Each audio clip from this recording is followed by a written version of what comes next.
بالکل ڈیٹیل چیزیں ہیں یار کتنی، مطلب اگر ہم کبھی یہ قرآن کے بارے میں اگر نہیں پڑھتے یا ہم آتے نہیں تو ہم تو بس یہ سمجھتے یار قرآن میں تو یہی لکھا ہوا کافر کو مارو، یہ کرو وہ کرو، یہی میڈیا میں یہ دکھا رہے ہیں، نیوز چینل میں یہ دکھا رہے ہیں، تو ہم تو وہی سوچیں گے نا، ایک طریقے سے بولتے ہیں نا برین واش کر دینا اس طریقے۔ ہیلو گائز، میرا نام شیم، میرا نام ہے تو پارا 3 ہم سے تھوڑا مس ہو گیا تھا، سوری اس کے لیے، اس کے بعد ہم وہی کریں گے، ٹھیک ہے؟ ہم نے لگا وہ اپنا ہاف پارٹ میں دیکھا تھا، ہاں تو اس لیے مسٹیک ہو گئی تھوڑی، ٹھیک ہے تو سٹارٹ کرتے ہیں۔ اور اللہ کے انعامات اور فضل سے خوش ہو رہے ہیں، اور اس سے کہ اللہ مومنوں کا اجر ضائع نہیں کرتا، جنہوں نے باوجود زخم کھانے کے اللہ اور رسول کے حکم کو قبول کیا۔ جو لوگ ان میں نیکوکار اور پرہیزگار ہیں ان کے لیے بڑا ثواب ہے۔ جب ان سے لوگوں نے آ کر بیان کیا کہ کفار نے تمہارے مقابلے کے لیے لشکر کثیر جمع کیا ہے تو ان سے ڈرو، تو ان کا ایمان اور زیادہ ہو گیا اور کہنے لگے ہم کو اللہ کافی ہے اور وہ بہت اچھا کارساز ہے۔ پھر وہ اللہ کی نعمتوں اور اس کے فضل کے ساتھ خوش و خرم واپس آئے، ان کو کسی طرح کا ضرر نہ پہنچا اور وہ اللہ کی خوشنودی کے تابع رہے، اور اللہ بڑے فضل کا مالک ہے۔ یہ خوف دلانے والا تو شیطان ہے جو اپنے دوستوں سے ڈراتا ہے، تو اگر تم مومن ہو تو ان سے مت ڈرنا اور مجھ ہی سے ڈرتے رہنا، اور جو لوگ کفر میں جلدی کرتے ہیں ان کی وجہ سے غمگین نہ ہونا، یہ اللہ کا کچھ نقصان نہیں کر سکتے۔ اللہ چاہتا ہے کہ آخرت میں ان کو کچھ حصہ نہ دے، اور ان کے لیے بڑا عذاب تیار ہے۔ جن لوگوں نے ایمان کے بدلے کفر خریدا وہ اللہ کا کچھ نہیں بگاڑ سکتے، اور ان کو دکھ دینے والا عذاب ہوگا۔ اور کافر لوگ یہ نہ خیال کریں کہ ہم جو ان کو مہلت دیے جاتے ہیں تو یہ ان کے حق میں اچھا ہے، نہیں، بلکہ ہم ان کو اس لیے مہلت دیتے ہیں کہ اور گناہ کر لیں، آخر کار ان کو ذلیل کرنے والا عذاب ہوگا۔ لوگوں، جب تک اللہ ناپاک کو پاک سے الگ نہ کر دے گا، مومنوں کو اس حال میں جس میں تم ہو ہرگز نہیں رہنے دے گا، اور اللہ تم کو غیب کی باتوں سے بھی مطلع نہیں کرے گا۔ البتہ اللہ اپنے پیغمبروں میں سے جسے چاہتا ہے منتخب کر لیتا ہے۔ سو تم اللہ پر اور اس کے رسولوں پر ایمان رکھو، اور اگر ایمان پر قائم رہو گے اور پرہیزگاری کرو گے تو تم کو اجر عظیم ملے گا۔ جو لوگ مال میں جو اللہ نے اپنے فضل سے ان کو عطا فرمایا ہے بخل کرتے ہیں، وہ اس بخل کو اپنے حق میں اچھا نہ سمجھیں، وہ اچھا نہیں بلکہ ان کے لیے برا ہے۔ وہ جس مال میں بخل کرتے ہیں قیامت کے دن اس کا طوق بنا کر ان کی گردنوں میں ڈالا جائے گا، اور آسمانوں اور زمین کا وارث اللہ ہی ہے، اور جو عمل تم کرتے ہو اللہ کو معلوم ہے۔ اللہ نے ان لوگوں کا قول سن لیا ہے جو کہتے ہیں کہ اللہ فقیر ہے اور ہم مالدار ہیں۔ یہ جو کچھ کہتے ہیں ہم اس کو لکھ لیں گے، اور پیغمبروں کو جو یہ ناحق قتل کرتے رہے ہیں اس کو بھی قلم بند کر رکھیں گے، اور قیامت کے روز کہیں گے کہ سخت جلن والی آگ کے عذاب کے مزے چکھتے رہو۔ یہ ان کاموں کی سزا ہے جو تمہارے ہاتھ آگے بھیجتے رہے ہیں، اور اللہ تو بندوں پر مطلق ظلم نہیں کرتا۔ جو لوگ کہتے ہیں کہ اللہ نے ہمیں حکم بھیجا کہ جب تک کوئی پیغمبر ہمارے پاس ایسی نیاز لے کر نہ آئے جس کو آگ آ کر کھا جائے تب تک ہم اس پر ایمان نہ لائیں گے، اے پیغمبر ان سے کہہ دو کہ مجھ سے پہلے کئی پیغمبر تمہارے پاس کھلی ہوئی نشانیاں لے کر آئے، اور وہ معجزہ بھی لائے جو تم کہتے ہو، تو اگر سچے ہو تو تم نے ان کو کیوں قتل کیا؟ پھر اگر یہ لوگ تم کو جھٹلا رہے ہیں تو تم سے پہلے بہت سے پیغمبر کھلی ہوئی نشانیاں اور صحیفے اور روشن کتابیں لے کر آ چکے ہیں کہ ان کو بھی جھٹلایا گیا تھا۔ ہر شخص کو موت کا مزہ چکھنا ہے، اور تم کو قیامت کے دن تمہارے اعمال کا پورا پورا بدلہ دیا جائے گا۔ تو جو شخص دوزخ سے دور رکھا گیا اور بہشت میں داخل کیا گیا وہ مراد کو پہنچ گیا، اور دنیا کی زندگی تو دھوکے کا سامان ہے۔ صحیح بات ہے۔ اے اہل ایمان، تمہارے مال و جان میں تمہاری آزمائش ضرور کی جائے گی، اور تم اہل کتاب سے اور ان لوگوں سے جو مشرک ہیں بہت سی ایذا کی باتیں سنو گے، تو اگر صبر اور پرہیزگاری کرتے رہو گے تو یہ بڑی ہمت کے کام ہے۔ اور جب اللہ نے ان لوگوں سے جن کو کتاب عنایت کی گئی تھی اقرار لیا کہ اس میں جو کچھ لکھا ہے اسے لوگوں سے صاف صاف بیان کرتے رہنا اور اس کی کسی بات کو نہ چھپانا، تو انہوں نے اس کو پس پشت پھینک دیا اور اس کے بدلے تھوڑی سی قیمت حاصل کی۔ یہ جو کچھ حاصل کرتے ہیں برا ہے۔ جو لوگ اپنے کیے ہوئے کاموں سے خوش ہوتے ہیں اور وہ کام جو کرتے نہیں ان کے لیے چاہتے ہیں کہ ان کی تعریف کی جائے، ان کی نسبت خیال نہ کرنا کہ وہ عذاب سے چھٹکارا پائیں گے، اور انہیں درد دینے والا عذاب ہوگا۔ اور آسمانوں اور زمین کی بادشاہی اللہ ہی کو ہے، اور اللہ ہر چیز پر قادر ہے۔ بے شک آسمانوں اور زمین کی پیدائش اور رات اور دن کے بدل بدل کر آنے جانے میں عقل والوں کے لیے نشانیاں ہیں، جو کھڑے اور بیٹھے اور لیٹے ہر حال میں اللہ کو یاد کرتے اور آسمان اور زمین کی پیدائش میں غور کرتے اور کہتے ہیں کہ اے پروردگار، تو نے اس کائنات کو بے فائدہ نہیں پیدا کیا، تو پاک ہے، تو قیامت کے دن ہمیں دوزخ کے عذاب سے بچائیو۔ اے پروردگار، جس کو تو نے دوزخ میں ڈالا اسے رسوا کیا، اور ظالموں کا کوئی مددگار نہیں ہوگا۔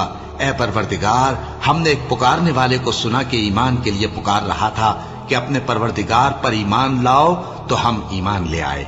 سو اے پروردگار، ہمارے گناہ معاف فرما اور ہماری برائیوں کو ہم سے دور کر دے، اور ہم کو دنیا سے نیک بندوں کے ساتھ اٹھائیو۔ اے پروردگار، تو نے جن جن چیزوں کے ہم سے اپنے پیغمبروں کے واسطے سے وعدے کیے ہیں وہ ہمیں عطا فرما، اور قیامت کے دن ہمیں رسوا نہ کیجیو۔ کچھ شک نہیں کہ تو خلاف وعدہ نہیں کرے گا۔ تو ان کے پروردگار نے ان کی دعا قبول کر لی اور فرمایا کہ میں کسی عمل کرنے والے کے عمل کو مرد ہو یا عورت ضائع نہیں کرتا۔ تم ایک دوسرے کے ہم جنس ہو، تو جو لوگ میرے لیے وطن چھوڑ گئے اور اپنے گھروں سے نکالے گئے اور ستائے گئے اور لڑے اور قتل کیے گئے، میں ان کے گناہ دور کر دوں گا اور ان کو بہشتوں میں داخل کروں گا جن کے نیچے نہریں بہہ رہی ہیں۔ یہ اللہ کے ہاں سے بدلہ ہے، اور اللہ کے ہاں اچھا بدلہ ہے۔ اے پیغمبر، کافروں کا شہروں میں ٹھاٹھ سے گھومنا تمہیں دھوکہ نہ دے، یہ دنیا کا تھوڑا سا فائدہ ہے، پھر آخرت میں تو ان کا ٹھکانہ دوزخ ہے، اور وہ بری جگہ ہے۔ لیکن جو لوگ اپنے پروردگار سے ڈرتے رہے ان کے لیے باغ ہیں جن کے نیچے نہریں بہہ رہی ہیں، اور وہ ان میں ہمیشہ رہیں گے۔ یہ اللہ کے ہاں سے ان کی مہمانی ہے، اور جو کچھ اللہ کے ہاں ہے وہ نیکوکاروں کے لیے بہت اچھا ہے۔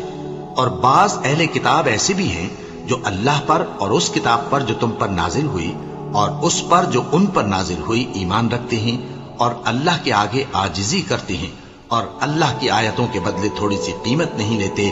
یہی لوگ ہیں جن کا صلہ ان کے پروردگار کے ہاں تیار ہے، اور اللہ جلد حساب لینے والا ہے۔ اے اہل ایمان، کفار کے مقابلے میں ثابت قدم رہو اور استقامت رکھو، اور مورچوں پر جمے رہو، اور اللہ سے ڈرو تاکہ مراد حاصل کرو۔ شروع اللہ کا نام لے کر جو بڑا مہربان نہایت رحم والا ہے۔ لوگو، اپنے پروردگار سے ڈرو جس نے تم کو ایک شخص سے پیدا کیا، یعنی اول اس سے اس کا جوڑا بنایا، پھر ان دونوں سے کثرت سے مرد و عورت پیدا کر کے روئے زمین پر پھیلا دیے۔ اور اللہ سے ڈرو جس کے واسطے سے تم ایک دوسرے سے حقوق کا مطالبہ کرتے ہو، اور قطع رحمی سے بچو۔ کچھ شک نہیں کہ اللہ تمہیں دیکھ رہا ہے۔ اور یتیموں کا مال جو تمہاری تحویل میں ہو ان کے حوالے کر دو، اور ان کے پاکیزہ اور عمدہ مال کو اپنے ناقص اور برے مال سے نہ بدلو، اور نہ ان کا مال اپنے مال میں ملا کر کھاؤ کہ یہ بڑا سخت گناہ ہے۔ اور اگر تم کو اس بات کا خوف ہو کہ یتیم لڑکیوں کے بارے میں انصاف نہ کر سکو گے، تو ان کے سوا جو عورتیں تم کو پسند ہوں 2 یا 3 یا 4 ان سے نکاح کر لو۔ اور اگر اس بات کا اندیشہ ہو کہ کئی عورتوں سے انصاف نہ کر سکو گے، تو ایک ہی عورت سے نکاح کرو یا باندی سے تعلق رکھو جس کے تم مالک ہو۔ اس طرح تم بے انصافی سے بچ جاؤ گے۔ اور عورتوں کو ان کے مہر خوشی سے دے دیا کرو۔ ہاں، اگر وہ اپنی خوشی سے اس میں سے کچھ تم کو چھوڑ دیں تو اسے مزے سے کھا لو۔ اور کم عقلوں کو ان کا مال جسے اللہ نے تم لوگوں کے لیے سبب معیشت بنایا ہے مت دو۔ ہاں، اس میں سے ان کو کھلاتے اور پہناتے رہو، اور ان سے معقول بات کہتے رہو۔ اور یتیموں کو بالغ ہونے تک کام کاج میں مصروف رکھو اور جانچتے رہو۔ پھر بالغ ہونے پر اگر ان میں عقل کی پختگی دیکھو تو ان کا مال ان کے حوالے کر دو، اور اس خوف سے کہ وہ بڑے ہو جائیں گے، یعنی بڑے ہو کر تم سے اپنا مال واپس لے لیں گے، اس کو فضول خرچی اور جلدی میں نہ اڑا دینا۔ اور جو شخص آسودہ حال ہو اس کو ایسے مال سے قطعی طور پر پرہیز رکھنا چاہیے، اور جو ضرورت مند ہو وہ مناسب طور پر یعنی بقدر خدمت کچھ لے لے۔ اور جب ان کا مال ان کے حوالے کرنے لگو تو گواہ کر لیا کرو، اور حقیقت میں تو اللہ ہی گواہ اور حساب لینے والا کافی ہے۔ جو مال ماں باپ اور رشتہ دار چھوڑ مریں، تھوڑا ہو یا بہت، اس میں مردوں کا بھی حصہ ہے اور عورتوں کا بھی۔ یہ حصے اللہ کے مقرر کیے ہوئے ہیں۔ اور جب میراث کی تقسیم کے وقت غیر وارث رشتہ دار اور یتیم اور نادار لوگ آ جائیں تو ان کو بھی اس میں سے کچھ دے دو اور ان سے معقول بات کہو۔ اور ایسے لوگوں کو ڈرنا چاہیے جو ایسی حالت میں ہوں کہ اپنے بعد ننھے ننھے بچے چھوڑ جائیں اور ان کو ان کی نسبت خوف ہو کہ ہمارے مرنے کے بعد ان بیچاروں کا کیا ہوگا۔ پس چاہیے کہ یہ لوگ اللہ سے ڈریں اور درست بات کہیں۔ جو لوگ یتیموں کا مال ناجائز طور پر کھاتے ہیں وہ اپنے پیٹ میں آگ بھرتے ہیں اور ضرور دوزخ میں ڈالے جائیں گے۔ اللہ تمہاری اولاد کے بارے میں تم کو ارشاد فرماتا ہے کہ ایک لڑکے کا حصہ 2 لڑکیوں کے حصے کے برابر ہے، اور اگر اولاد میت صرف لڑکیاں ہی ہوں یعنی 2 یا 2 سے زیادہ تو کل ترکے میں ان کا 2/3 ہے، اور اگر صرف ایک لڑکی ہو تو اس کا نصف ہے، اور میت کے ماں باپ کا یعنی دونوں میں سے ہر ایک کا ترکے میں 6واں حصہ ہے، بشرطے کہ میت کی اولاد ہو۔ اور اگر اولاد نہ ہو اور صرف ماں باپ ہی اس کے وارث ہوں تو 1/3 ماں کا حصہ ہے، اور اگر میت کے بھائی بھی ہوں تو ماں کا 6واں حصہ ہوگا۔ اور یہ تقسیم ترکہ میت کی وصیت کی تعمیل کے بعد جو اس نے کی ہو یا قرض کے ادا ہونے کے بعد جو اس کے ذمے ہو عمل میں آئے گی۔ تم کو معلوم نہیں کہ تمہارے باپ دادوں اور بیٹوں اور پوتوں میں سے فائدے کے لحاظ سے کون تم سے زیادہ قریب ہے۔ یہ حصے اللہ کے مقرر کیے ہوئے ہیں اور اللہ سب کچھ جاننے والا ہے، حکمت والا ہے۔ اور جو مال تمہاری بیویاں چھوڑ مریں اگر ان کی اولاد نہ ہو تو اس میں سے نصف تمہارا ہے، پھر اگر ان کی اولاد ہو تو ترکے میں تمہارا حصہ 1/4 ہے، لیکن یہ تقسیم وصیت کی تعمیل کے بعد جو انہوں نے کی ہو یا قرض کے ادا ہونے کے بعد جو ان کے ذمے ہو کی جائے گی۔ اور جو مال تم مرد چھوڑ مرو اگر تمہاری اولاد نہ ہو تو تمہاری بیویوں کا اس میں 1/4 حصہ ہے، پھر اگر تمہاری اولاد ہو تو ان کا 8واں حصہ ہے۔ یہ حصے تمہاری وصیت کی تعمیل کے بعد جو تم نے کی ہو اور ادائے قرض کے بعد تقسیم کیے جائیں گے۔ اور اگر ایسے مرد یا عورت کی میراث ہو جس کے نہ باپ ہو نہ بیٹا مگر اس کے بھائی یا بہن ہو تو ان میں سے ہر ایک کا 6واں حصہ ہے، اور اگر ایک سے زیادہ ہوں تو سب 1/3 میں شریک ہوں گے۔ یہ حصے بھی بعد ادائے وصیت و قرض بشرطے کہ ان سے میت نے کسی کا نقصان نہ کیا ہو تقسیم کیے جائیں گے۔ یہ اللہ کا فرمان ہے اور اللہ نہایت علم والا ہے، بردبار ہے۔ یہ تمام احکام اللہ کی حدیں ہیں، اور جو شخص اللہ اور اس کے پیغمبر کی فرما برداری کرے گا اللہ اس کو بہشتوں میں داخل کرے گا جن میں نہریں بہ رہی ہیں، وہ ان میں ہمیشہ رہیں گے، اور یہ بڑی کامیابی ہے۔ اور جو اللہ اور اس کے رسول کی نافرمانی کرے گا اور اس کی حدوں سے نکل جائے گا اس کو اللہ دوزخ میں ڈالے گا جہاں وہ ہمیشہ رہے گا، اور اس کو ذلت کا عذاب ہوگا۔ مسلمانوں، تمہاری عورتوں میں جو بدکاری کا ارتکاب کر بیٹھیں ان پر اپنے لوگوں میں سے 4 شخصوں کی شہادت لو۔ اگر وہ ان کی بدکاری کی گواہی دیں تو ان عورتوں کو گھروں میں بند رکھو یہاں تک کہ موت ان کا کام تمام کر دے، یا اللہ ان کے لیے کوئی اور سبیل پیدا کرے۔ کیا ہے؟ اور جو 2 مرد تم میں سے بدکاری کریں تو ان کو ایذا دو، پھر اگر وہ توبہ کر لیں اور نیکوکار ہو جائیں تو ان کا پیچھا چھوڑ دو۔ بے شک اللہ توبہ قبول کرنے والا ہے، مہربان ہے۔ اللہ انہی لوگوں کی توبہ قبول فرماتا ہے جو نادانی سے بری حرکت کر بیٹھتے ہیں پھر جلد توبہ کر لیتی ہیں۔ بس ایسے لوگوں پر اللہ توجہ کرتا ہے اور وہ سب کچھ جاننے والا ہے، حکمت والا ہے۔